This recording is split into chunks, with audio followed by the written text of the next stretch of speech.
about the places I have known, I realize that times have changed. So I'll do what I can to make this house into a home. Hi everybody, welcome to Real Siblings, It Ain't Easy. We are Donna Reed and I'm Eric Seemann, her brother. We are going to journey back into our small hometown of Lindsey, Ohio.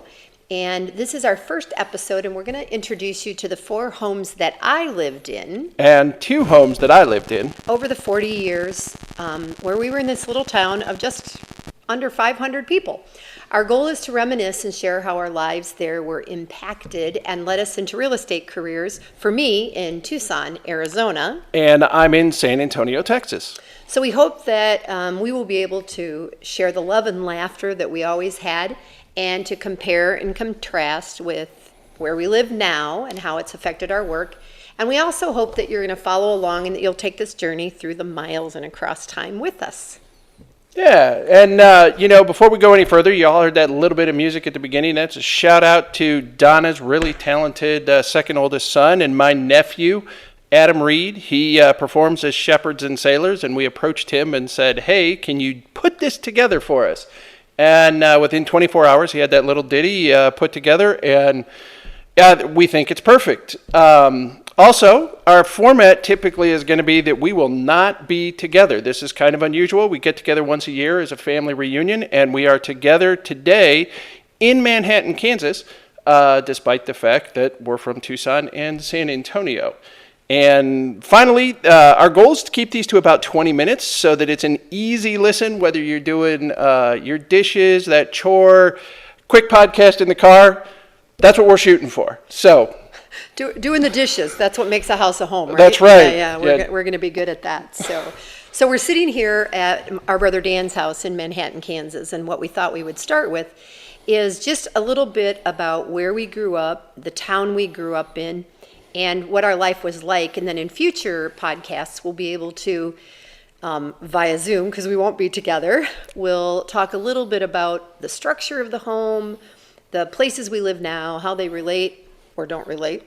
Yeah, or don't relate. It's kind of, as we prepared for this and started putting it together and thinking, wow, small town. I joke with people, it's like, no, you don't understand. It's never had a traffic light. It still doesn't even have a blinking light. Very few people even pay attention to the stop signs that are there in town. That's how small Lindsey was. Yeah. And I don't think we'd said the name yet. Lindsey. Oh, did we say we're from Lindsey, Ohio? So we're from a small town. So what's funny about that is I think sometimes when we go back, or I go back, that we've become our parents and our dad. Remember how Dad used to tell us about his small town, who lived in this house, who lived in that house. And the paper route. And the paper route, because Eric had a paper route. My brother Ken had a paper route. Brother Dan had a paper route. So who lived in the homes, and kind of dates who lived where when. So as little kids, Eric really little. So the first home that I lived in Lindsey with my parents was built in 1957. It was on Main Street, because every small town. Right, had a Main Street. Yeah, Main Street.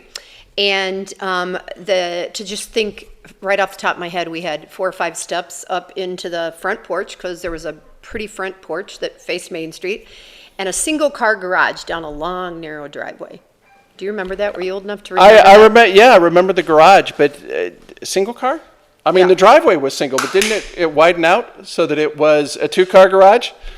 Sorry, a voice from overhead. So my brother's clapping it's a 2-car from upstairs. garage. I don't think it fit 2 cars, but maybe it did. So he's either doing the peace sign or he's telling us it's 2 cars. Dan would not be sending the peace sign. All right, so aren't we glad we're filming live with our brother upstairs together? Okay, it was a skinny driveway. Anyway, and then house number 2 was around my 8th grade going to 9th grade year. And summer of 73, right? Yeah, that's now. I wonder if Dan's going to tell us otherwise, or I'm going to look up. No, okay. He has not walked back over to angels that. Overhead. The angels telling us when we lived in the house. So Dad and Mom were, from what I remember, were working at an auction doing lunch. It was an lunch. estate auction. Yeah. And Dad, from the story that I remember, is we weren't even number 1 or number 2. He was the third bid, and for whatever reason, the first 2 passed on it, and it ended up coming to them. Yeah. As the third one. And all I know is my memory, and again, I don't remember if I remembered or if somebody came home and told me this, that Mom wasn't aware that we were thinking about moving. And that Dad That just sounds probably right. said I bought a house. And again, so my recollection of that house back in the 70s might have been $17,000, $18,000. It was Right, yeah. really inexpensive. And when we're talking about this house was a 3-story, I call it a humble Second Empire house. And if that doesn't mean anything to you, it had 3 stories. The third story had what's referred to as a mansard roof, had the sloped roof, and then flat on top. It had fancy woodwork trim all the way around, 2-story brick. The porches had been replaced by the time we were in it. The original porches were much narrower, more like a stoop. Yep. And knowing that the house was built in 1868 is what I think. Yeah. We know that the kitchen that we used was not originally part of the house. The mudroom, the bathrooms, all of that were added later because 1868, there was not indoor plumbing in Northwest Ohio because, again, we're talking this town of Lindsey. It is hard, even for us, having lived there as much as we did, to think that it had a grocery store. It was worth a bus stop at some time in the 1940s and 50s that parades through town. There was a restaurant. There was a business. A confectionery. I just learned yeah, there the was a confectionery shop that had didn't know that special candies and restaurants and hardware store that, honestly, back when people had TVs and fixed them and put tubes in their TVs. I don't know how many TVs were in that when it finally closed. And also where you could go and get penny candy. And I remember A what? Yeah, I know, penny candy, right? I remember writing, we would charge candy sometimes after school and put it by the cash register in the hardware store. And Mr. Noss would write it down on the little green and white tablet on Dad's tab, and he ended up. Did he ever charge us back for that? I don't know whether we were paid for what we got from there, but yeah. So we talk about the fact that as siblings, we feel like we had a pretty idyllic childhood, and even your wife. My wife Jeannie, she constantly refers to it as like you didn't have a normal childhood. You grew up in Leave It to Beaver, Cleaverland. Yeah. And I mean, as kids, we were able to go and play at the neighbors and run the streets. We were down the alleys. As we've been going through this, reflecting the fact that we used to climb on our bikes once we could ride our bikes, and we'd be everywhere in town. You'd be down at the creek bed, you'd be in the water, you might be fishing, you might be wading. If it was winter, you were skating on the creek, sledding down the hills, climbing on your bike during the summer. And I mean, a bike was freedom.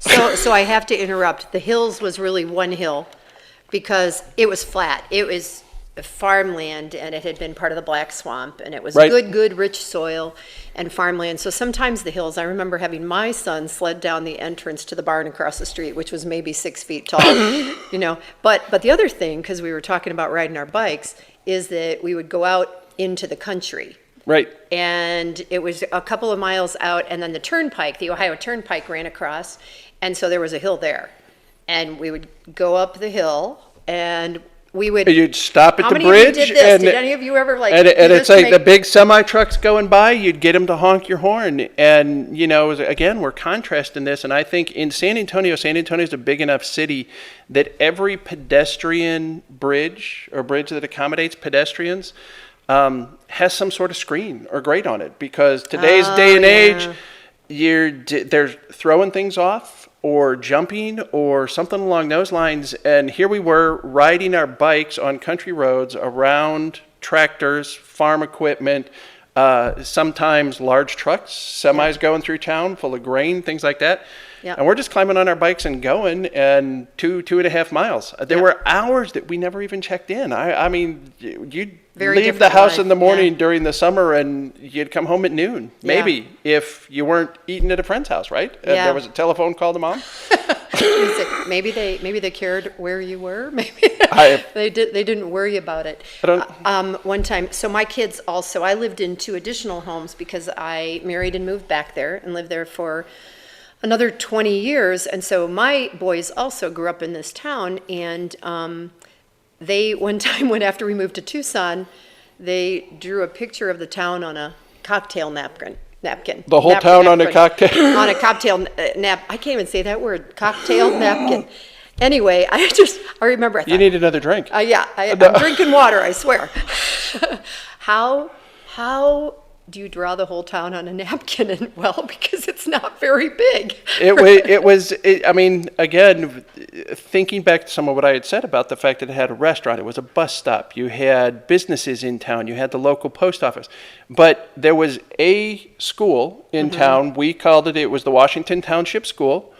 I called it Lindsey School. I call it Washington Township. Right. We were at Lindsey Elementary is what it was when I was in school there. But as a township school, it was beyond first grade. And I don't even know. What did you have before first grade? We had kindergarten, but before kindergarten, it was story hour. Story hour. That's right. Yeah. So you had story hour. Then I had kindergarten. We were in first grade.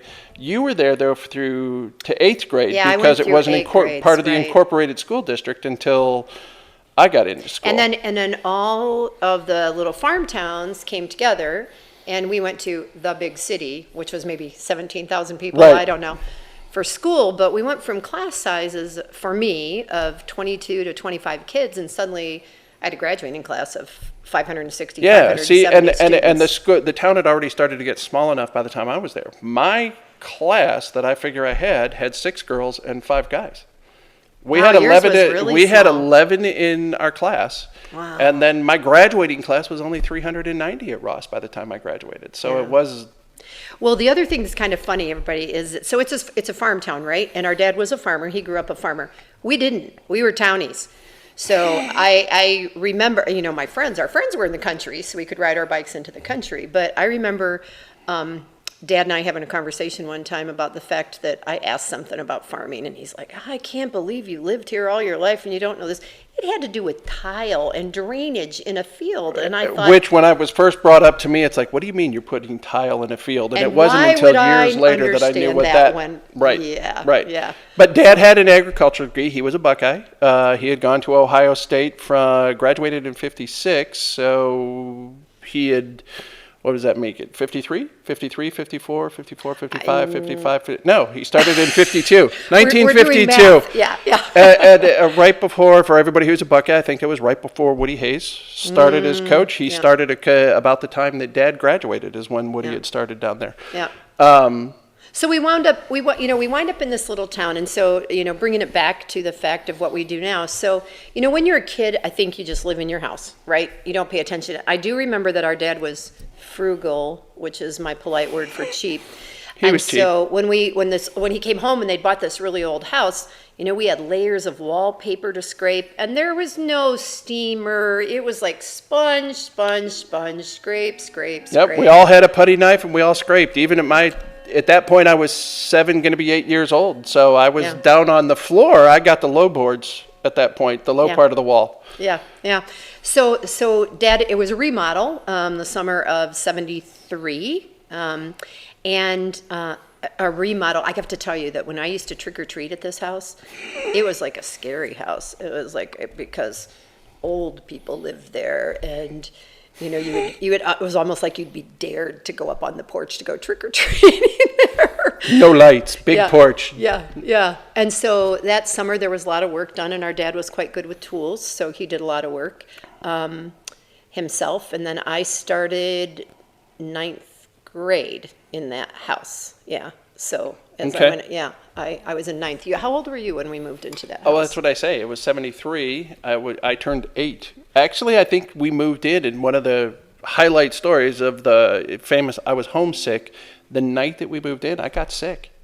And I threw up, and yeah, great story, right? Aren't you glad to know this? I got sick enough that my oldest brother, Dan, grabbed me out of the top bunk and was carrying me out of the room because all 3 of us boys had to share. I mean, it was this huge house, but the 3 boys had to share one room. I got my own. And I was the only girl. We had brand new 1-inch blue shag carpet, very 1970s. I had purple shag. And I permanently stained it that night. Yeah. Wow. See, we all have different memories. And so then, all right. Camera slide. Perfection. The camera just slid down. So as we move forward with this, we're going to hope we get professional. And we're going to talk a little bit about, okay, yeah, it was a brick house. It was 3 layers of brick and, well insulated. And the only air conditioner we had was a room air conditioner and that fan upstairs in the orange shag carpet room, in that window. And what's that like now compared to living in San Antonio or a house in Tucson? The construction, the flexibility of our life, what we were allowed to do. Yeah, and I to mean, do. this was a 2-story house, and my dad, in part of his big renovation plans for it, added a half bathroom, toilet and sink in the upstairs of this house, which had not existed. Right. And at the time, that made no impression on me at all. But considering today, buyers, what do you expect? Well, we need at least 3 bedrooms. We need 2 full baths. We need a master suite. We need an open concept. And this 1868 house was 2 stories. It had a steep, narrow staircase. It had no ensuite. I mean, ensuite was not a word we used. My parents still thinking Dad's whole closet for all of his clothes was only about 3.5 foot wide in the master bedroom. I think Mom built an extra little closet. He did. He built both of the closets. The one that Mom had, which was huge, which was twice the size of his, had sliding doors, and then It's very, very different to think that we go from that to I live and work in San Antonio. That's the 7th largest city in the country. We're metropolitan area now is over 2 million people. When I moved there, close enough to the school, my daughters could have walked to grade school, and I never, ever would have even dreamed letting them walk to school because that was the huge, big city at that point. Yeah. And my kids, when we moved to Tucson, we were kind of close to the school, and Caleb would rollerblade now and then. I think it was illegal. I'm not sure he was supposed to. And he got chased by javelina sometime, which we can talk about desert animals in a future podcast. But I've got tarantulas. Do you have tarantulas? We have tarantulas. Yeah. It's so that's our goal. Our goal is to bring you a little bit by bit, maybe about the construction of the house, and then about the outdoor, and maybe about the things that gave us allergies in different places where we live, and how that relates to what the world is like now. Every couple of weeks, that's what we're sort of hoping. Right. Every couple of weeks, we plan on posting this. But of course, technology, we're learning this as we go. Can you tell, when the camera fell? Yeah. We're going to put it together. But we want to thank you for just joining us for this few minutes right now. And as we wrap up, wanted to say thank you for listening, taking time out of your day. Hopefully this gets projected and someone listens to it. And we know we've been reminiscing and reflecting and looking at ourselves. It's going to be different when we're not side by side. That's true. Life in a small town, it impacted our lives. I have a chance to train every once in a while, and I talk about your paradigm. And it really is hard to step out of our box of growing up in that small town. Like lock your doors. Yeah, but it's impacted our careers in real estate. So our goal, though, is remember that we're here to help you find that property that's going to be your home, where you get to create the lasting memories that we've had a chance to create. It seems simple. It isn't always easy. And until next time, I'm Eric. And I'm Donna. And we are Real Siblings. Time I think about the places I have known, I realize that times have changed. So I'll do what I can to make this house